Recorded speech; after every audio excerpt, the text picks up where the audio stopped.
Niektoré dnešné autá sú ako niektoré dnešné ženy. Ešte zo pár rokov dozadu to bývalo ďaleko poctivejšie a precíznejšie. A je to úplne jedno, či je to korejské, nemecké, francúzske, japonské, alebo napríklad talianske. A práve preto ty musíš byť veľmi obozretný, pretože na fotkách to častokrát vyzerá ďaleko lepšie ako v realite. No a potom príde prvé stretnutie. Hrá sa to na absolútnu bombu a ty si myslíš, ako si zadovážil prémiovku, perfektnú, úžasnú, nádhernú.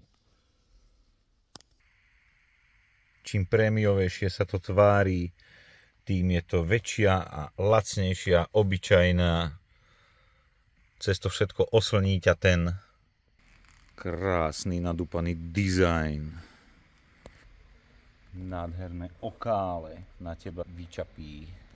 Začneš sa dotýkať, krásna hebučka, kožička, hladučka. Povozíš sa, pojazdíš si z toho úplne unesený, napichaný.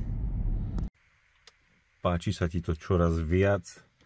Strácaš zdravý rozum a vlastný zdravý úsudok. Ale po krátkom čase prídu prvé problémy a ty chceš vedieť, čo sa deje a chceš sa pozrieť na vec hlbšie, tak otvoríš kapotu.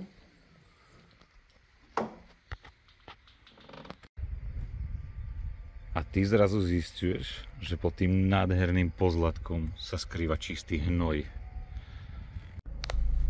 Začínaš vytriezvovať zo svojho sladkého opojenia, zisťuješ, že to má veľa nedostatkov a že má tvoja kráska ďaleko viacej nabehané, než ti bolo povedané, a začne to z teba ťahať peniaze takým spôsobom, že ti pomaly nezostane ani na rožky.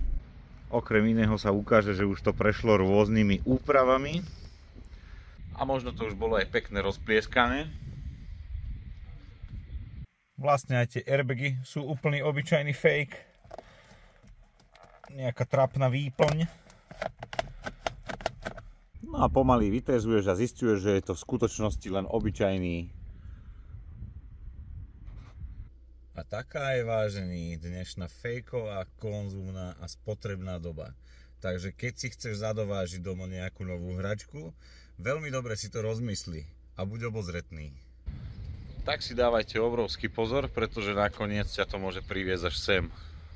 Moje meno je Dodo. A keď ťa zaujímajú auta a chceš sa dozvedieť o nich viac, o ich problémoch, závadách a kvalite, čekuj profil Autopoliklinika, najmä Autopoliklinika YouTube, ale aj Facebook, Instagram alebo TikTok. Čaute.